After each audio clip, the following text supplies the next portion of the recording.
একজন ভাই জানতে চেয়েছেন যে আসলে জিন কোনোভাবে খোলা যায় কিনা, জিনকে বশীভূত করা যায় কিনা, নিজের পছন্দ মতো জিনকে দিয়ে কাজ করানো যায় কিনা।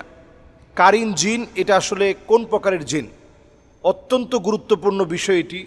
এবং আমাদের প্রত্যেকেরই জানা উচিত যে আমাদের প্রত্যেকের সঙ্গে যে জিন রয়েছে তার নাম হচ্ছে কারিন জিন। প্রত্যেকের সঙ্গে যে জিন রয়েছে কারিনাতুল মুজমিন বা কারিন জিন আমাদের প্রত্যেকের সঙ্গে রয়েছে। যে জিনের কাজ হচ্ছে আপনাকে ওয়াসওয়াসা দেওয়া। আমাদের দেশে কিছু মানুষ মনে করে কারিন নামক জিনকে খোলা যায়, বশীভূত করা যায় এবং তাকে দিয়ে নানা ধরনের কাজ করানো যায়।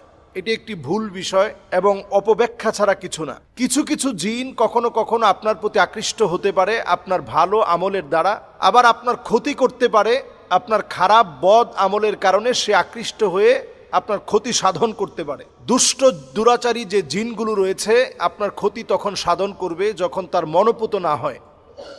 আবার আপনি ইবাদত বন্দেগী করছেন, কখনো কখনো ওয়াসওয়াসা দেওয়ার জন্য দুষ্ট দুরাচারী জিনেরা আপনার ক্ষতি করার চেষ্টা করবে। প্রতিনিয়ত আপনাকে ওয়াসওয়াসার মধ্যে ফেলে দেওয়ার জন্য কারিন নামক জিন রয়েছে, সে প্রতিনিয়ত আপনাকে ওয়াসওয়াসার মধ্যে ফেলবে। তাহলে কারিন জিন এটাকে বশীভূত করার কোনো সিস্টেম পদ্ধতি নেই। কেউ যদি মনে করে যে কোনো খারাপ কাজ করে, ম্যাজিকের মাধ্যমে অথবা ব্ল্যাক ম্যাজিক করে, বিভিন্ন গুনাহের কাজ করে আমি কারিন জিনকে আমার বশীভূত করব, এটা যদি কেউ করতে চায় এই কাজটা শিরক হবে, মারাত্মক ধরনের শিরক হবে। এই কারিন জিনকে মানুষ বশীভূত করতে চায় এই জন্যে যে এই জিনকে দিয়ে আমি আমার কার্য সাধ্য করব, বিভিন্ন কাজকর্ম করিয়ে নিব। এই কাজকর্ম করানোর লক্ষ্যে অনেক সময় জিনকে আমরা বশীভূত করি। আল্লাহ রাব্বুল আলামিন আমাদের মতো করে তাদেরকেও বানিয়েছেন। আল্লাহ রাব্বুল আলামিন আমাদের মতো করে তাদেরকেও আল্লাহ তাআলা ইবাদতকে বাধ্যতামূলক করেছেন। শরীয়ত আমার উপরে যেভাবে অর্পিত তার উপরও শরীয়ত ঠিক একইভাবে অর্পিত। আল্লাহ তাআলা মানুষকে বরং জিনের চাইতে শক্তিশালী বানিয়েছেন বহু দিক থেকে।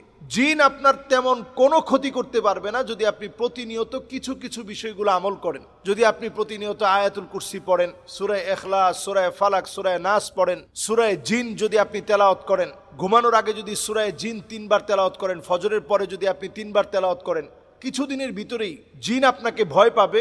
তাদেরকে বশীভূত করা লাগবে না।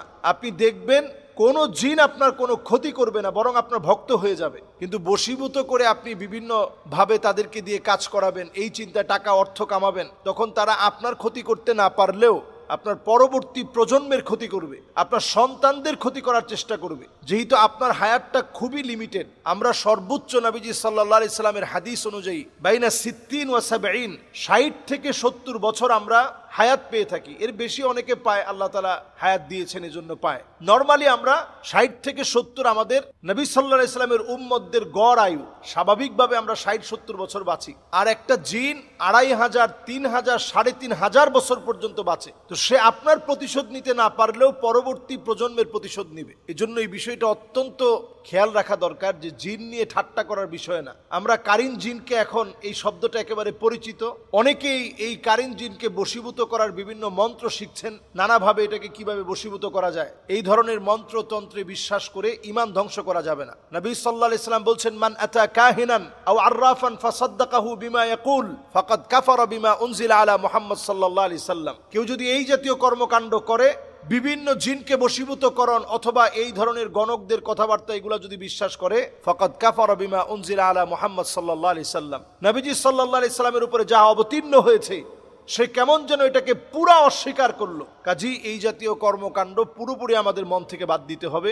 এবং জিনরা কোনোভাবেই আমার চাইতে শক্তিশালী না। একটা আয়াত আপনি মুখস্থ করে নেবেন, আল্লাহু খায়রুন হাফিযান ওয়া হুয়া আরহামুর রাহিমিন। এই আয়াতে কারিমাটা প্রতিনিয়ত পড়েন, ইনশাআল্লাহ কোনো জিন আপনার চাইতে শক্তিশালী হতে পারবে না। বশীভূত করা লাগবে না, এমনিই তারা আপনার ভক্ত হয়ে যাবে। আপনার দ্বারে কাছে তারা ঘেঁষতে পারবে না। ক্ষতি করা তো অনেক দূরের বিষয়। এজন্য আমরা আমল করার চেষ্টা করব, প্রতিনিয়ত নিজেদেরকে আমল দিয়ে আমরা সাজিয়ে রাখার চেষ্টা করব। আল্লাহ রাব্বুল আলামিন আমাদেরকে তৌফিক দান করুক। আসসালামু আলাইকুম ওয়া রাহমাতুল্লাহি ওয়া বারাকাতুহু।